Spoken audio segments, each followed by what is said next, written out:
of the Caribbean. Where the sun kisses the shores lies a compelling tale of Jamaica's relentless pursuit of life-sustaining water. Water, the essence of life, a critical substance for human existence on Earth. It's a lifeline that weaves through the health, well-being, and prosperity of our citizens. But a significant challenge has historically impacted the lives of our people: limited access to potable water. What factors contribute to the persistence of this issue, and what strides has Jamaica made in its quest to overcome this challenge? Join us in this thrilling voyage as we explore the ripples of change that aim to quench the thirst of a nation. Welcome to Ripple, Jamaica's journey to enhancing access to potable water. Our exploration begins by unraveling the challenges that have shaped Jamaica's relationship with potable water. The resources of Jamaica at this time are adequate for our resources. The challenge is where the distribution comes in, where the majority of water resources available are on the north coast, while the majority of population and people who are in demand for the water is on the south coast. So the distribution of that water is one of the issues that we face, and also keeping in mind that the impacts of climate change will impact the water resources with less rainfall and higher temperatures, which will lead to lower water availability in the long term. If you're looking for potable water, then you'd want water that is of good quality initially. So if water is contaminated by, for example, caustic, then that water would not be available for domestic water usage without significant treatment. Ditto for nitrate contamination, etc. So when water is contaminated and the quality declines, then that would require a much greater investment to purify the water to the given quality, which many times Jamaica may not have the technology or the finances to do. So any decline of water quality will lead to a decline of that water availability for potable usage and other usages. These factors have evidently played a major role in depriving many of our citizens access to safe and convenient water. Many communities are forced to seek alternative sources that may have limitations in both quality and quantity. Picture this: families depending on untreated water, a stark contrast to what should be a basic human right. But amidst these challenges emerges hope. The Jamaican government, steadfast in resolving this issue, has embarked on a transformative journey. Major steps have been taken to expand and improve the potable water supply network throughout the island. We have been turning on the pipelines, I've said, in communities all across Jamaica, and there is no more fulfilling feeling than seeing the faces of citizens when these projects are complete. I have directed the NWC to pursue 45 small projects to install new systems or incorporate existing small local systems to extend coverage to communities which are presently inadequately served. It is expected that the associated expenditure of $200 million will have an impact on the lives and well-being of close to 40,000 persons. The government of Jamaica, through agencies like the National Water Commission, is indeed making waves in increasing access to potable water. So our mandate is to provide easy access to as many Jamaicans as possible to potable water as well as wastewater services. By that, it simply means we have to move our current coverage from just about 70% in terms of potable water supply to 85% by 2030, which is in keeping with Vision 2030, which is what the government sets out. In terms of how that is operationalized, we conduct both large-scale projects as well as what we call small parish projects. So within each parish, there is an allocation of approximately $20 million that the parish managers use to undertake projects that will improve the lives of citizens, extending water supply, whether for 1 or 2 kilometers, sometimes a little more, installing pumping systems, rehabilitating sources, and so on. Large-scale projects border in the range annually of between $4 to $6 billion. And these now are represented, for instance, by the Spanish Town Road project, which recently, just about a year ago, was completed. 6 miles of pipeline from what is called 6 miles to just about the borders of North Street in Kingston.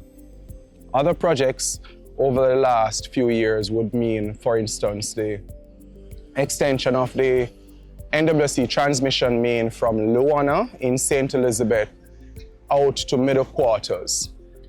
This was over 4 kilometers of pipeline. The project itself was completed in July of 2022, and it was at a cost of approximately $113 million. What this does, it has now extended or allowed us to better supply areas such as New Holland, Craigie, Lancewood, Rockland, and a number of other communities that are just now being extended as well. This is reflected in our overall approach right across the island. The South Coast Highway, which is being constructed, involves the installation of new water supply mains all the way from East Kingston, Bull Bay area, through St. Thomas into Port Antonio. It is evident that the ripples of change are continuously being extended to more communities as we work hand in hand to resolve this issue. But it doesn't stop there. Major progress has been made to increase access to potable water in our schools. One such school is Merlin Otti High, where waves of joy and excitement were felt at the commissioning ceremony on January 31, 2024. The team at the National Water Commission and Rural Water, and indeed the Ministry of Economic Growth and Job Creation, led by the Most Honorable Prime Minister, has set out to achieve universal access to potable water and sanitation by 2030. And we are determined that we will achieve that. Potable water is the basic. It is why when the Prime Minister heard of the issues here at the storied high school of Merlin Otti High, a legend in Jamaica, rightfully honored with the naming of this high school, he insisted that this work be done. In the community of Pondside, the National Water Commission has invested some $600 million. That is the cost of bringing you potable water. I think there is no word in the dictionary at this point that can express how I feel. Elated or excitement, they sound too minor.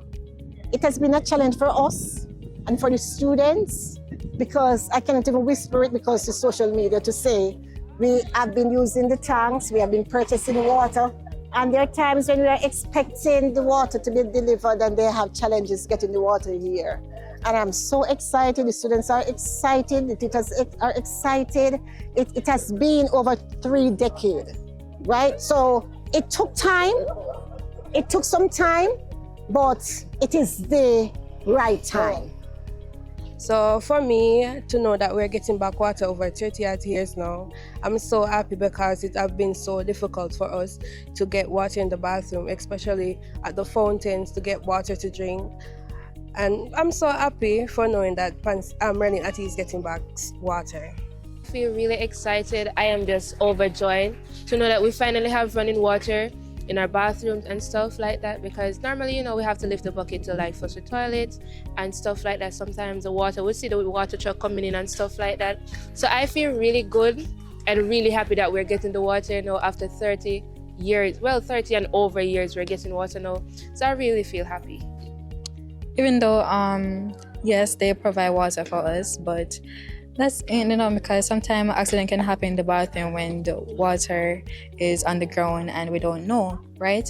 And sometimes when water gone and none is at the canteen, we were worried because, they need water to help them in the canteen. So I'm really happy and delighted that water is here.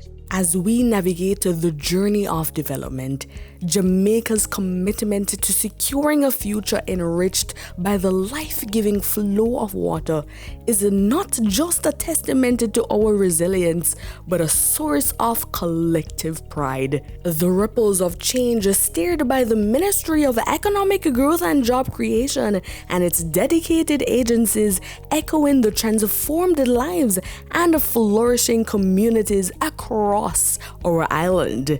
Our achievements are not just bricks and pipelines, but a promise kept, a promise to safeguard the health, prosperity, and joy of our citizens. As the future unfolds, consider the pivotal role of each citizen. Just as water sustains us, we too must sustain and protect our water sources. By conserving water and responsibly managing waste, we contribute to sustainability, a shared commitment to safeguarding this vital resource. Amidst the pride in our achievements, Jamaica's relentless pursuit for enhanced access to potable water continues.